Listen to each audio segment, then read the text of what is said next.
today. And a new chapbook. Oh yeah, I do. I have a new chapbook. So, alright. My first poem is called Weeping Willow.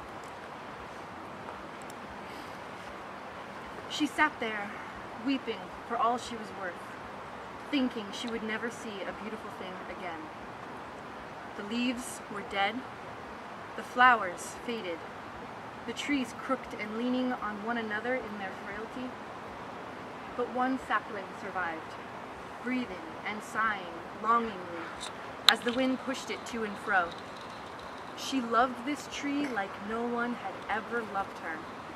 She vowed to shelter it with her own body, decompose into its roots, nourish it so that it would grow tall, worthy, proud, and then she would finally be lovely too.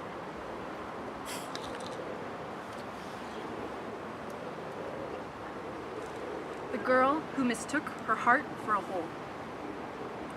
She tried to fill it with lace and silk to make it a pretty place to stay, afraid that cobwebs might collect around the corners. She lit up the vacancy sign every night. For what more could she do but offer shelter to weary travelers and shell-shocked shamans, hermits who always promised to settle down, but never did. She hummed Cohen's Stranger Song, but didn't understand that he was singing for her, for she needed so much to have something to touch, someone to hold on to, who might finally tell her what to put in this hole where her heart could have been. An unsettling thrumming and thumping in her dreams, the estranged sound of her own voice.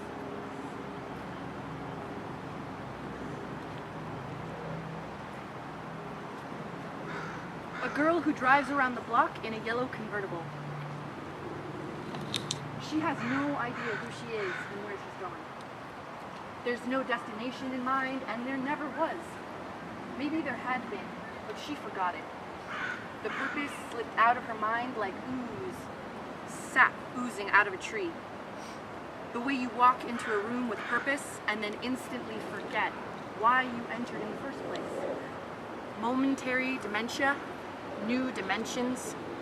The thought that you could drive somewhere and not actually know where you're going. Driving forever and ever on autopilot.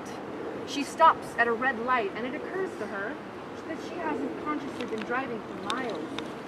Her body was controlling the car, but her mind was elsewhere. She was always escaping to elsewhere.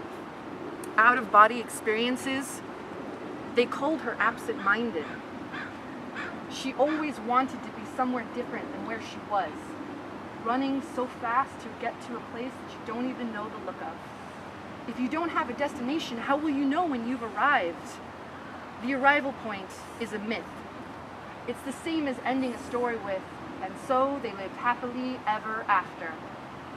It's the period at the end of a sentence when we all know that life is a run-on sentence with no respect for grammar or syntax. You can't control language. It's a living organism just as much as you are. It's symbiotic in your own mind. Language wants to live. All of the language that exists today will outlive you by many generations. I wish life was a yellow convertible that I could drive around, but I've never had that much control over life or over myself. Maybe life is a yellow convertible, but instead of driving it around the block, I'm driving through a stormy ocean or a tumultuous asteroid belt. I feel lost too. I don't know where I'm going or what I'm writing any more than that girl in the convertible knows where she's going. But the sad, unfair thing is she can drive anywhere. But I'm here, stuck. Wherever you go, there you are.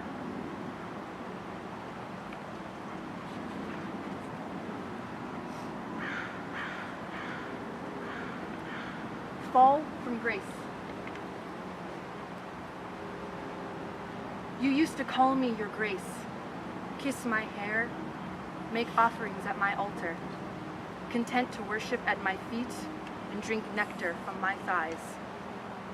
It was a splendid pedestal you wrought, From the marble of desperate dreams, you wove me with your longing.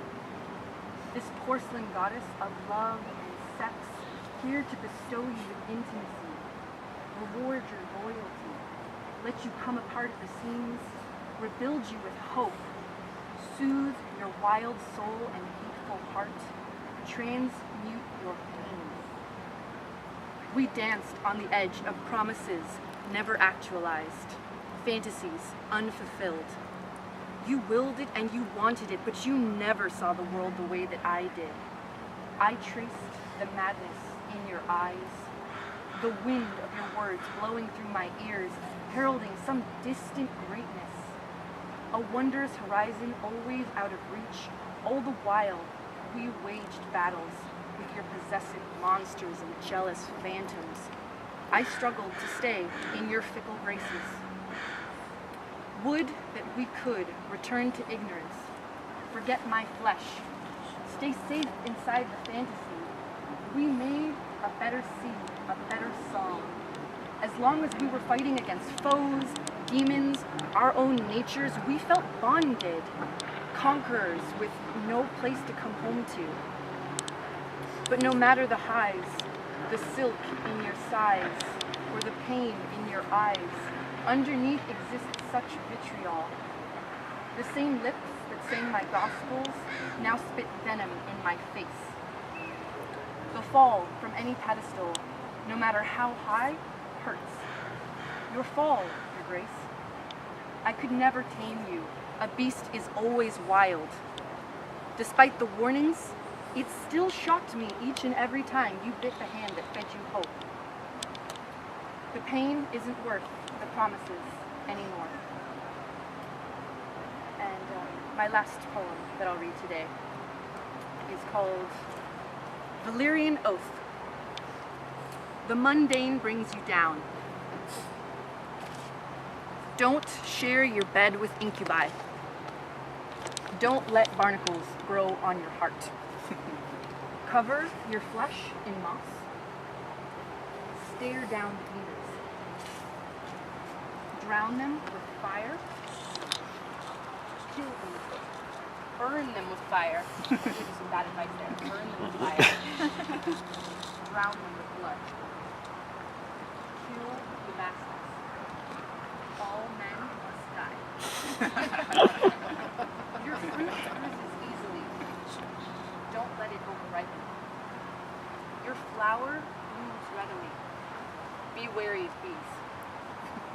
Kiss the mouth of everyone who wants a taste. Let the worthy feast on your flesh. Let the wretched want their way into agony. Revel in yourself. Give as much beauty back as you find. Write a poem every day. Make love every night. Thank you, Clara.